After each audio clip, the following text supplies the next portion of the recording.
गोविंद चंद्र महंत जी कह रहे थे, नैतिक शिक्षा सा विद्या या विमुक्त। आदि गुरु शंकराचार्य जी महाराज ने कहा, शिक्षा वो जो मनुष्य को मनुष्य बना दे। स्वामी विवेकानंद जी ने कहा, नैतिक शिक्षा भी जरूरी है कि मनुष्य मनुष्य तो बने पढ़ने के बाद, और वो नैतिक शिक्षा विद्या भारती देती है। मुझे कहती है दुख होता है कि कुछ लोग इस देश में आज भी ऐसे हैं जिनको हमारी संस्कृति, हमारा जीवन दर्शन, हमारी परंपराएं, हमारे महापुरुष, हमारा अध्यात्म और धर्म, उनकी आलोचना करने में ही आनंद आता है। ऐसे लोग मूढ़ हैं, वो इस देश को और देश की संस्कृति को नहीं जानते। वो नहीं जानते कि वो कितना नुकसान कर रहे हैं। अब बताओ, राम के बिना ये देश पहचाना जा सकता है क्या? राम हमारे रोम रोम में रमे हैं, राम हमारी हर सांस में बसे हैं। राम के बिना ये देश जान ही नहीं जाता। आज भी गांव में हम एक दूसरे से मिलते हैं तो कहते हैं राम राम, जय राम जी की। अगर बीमार हो गया और शरीर में कष्ट होता है तो या तो माँ याद आती है या हे राम, हाय राम, ठीक कर दो।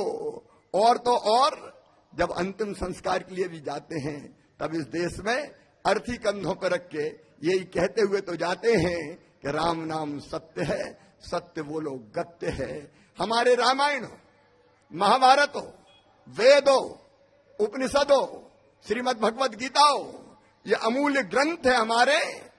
और इन ग्रंथों में नैतिक, मनुष्य को नैतिक बनाने की, मनुष्य को पूर्ण बनाने की, संपूर्ण बनाने की क्षमता है।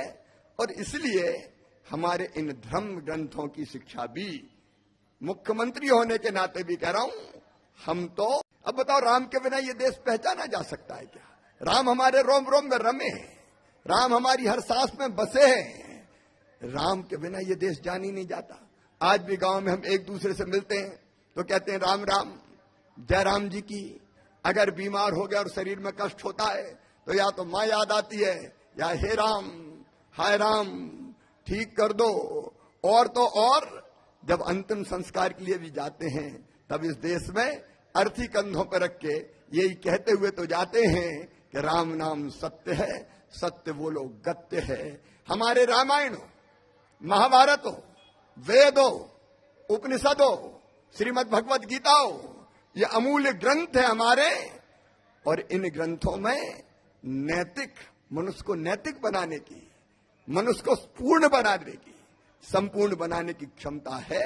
और इसलिए हमारे इन धर्म ग्रंथों की शिक्षा भी, मुख्यमंत्री होने के नाते भी कह रहा हूं, हम तो शासकीय विद्यालयों में भी देंगे।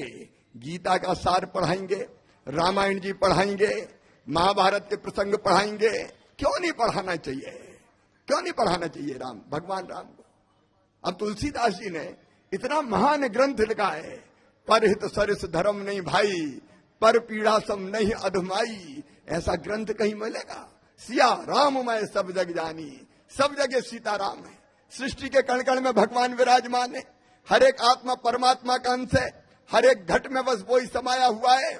तो कौन दूसरा है? ये ग्रंथ देने वाले रामायण जी जैसे तुलसीदास जी, तुलसी बाबा, मैं उनको प्रणाम करता हूं। और ऐसे लोग जो हमारे इन महापुरुषों का अपमान करते हैं वो सहन नहीं किए जाएंगे।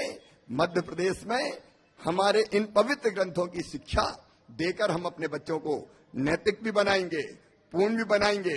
शरीर, मन, बुद्धि और आत्मा, इन सब का वो सुख प्राप्त कर सके, ऐसा बनाने का प्रयास करेंगे।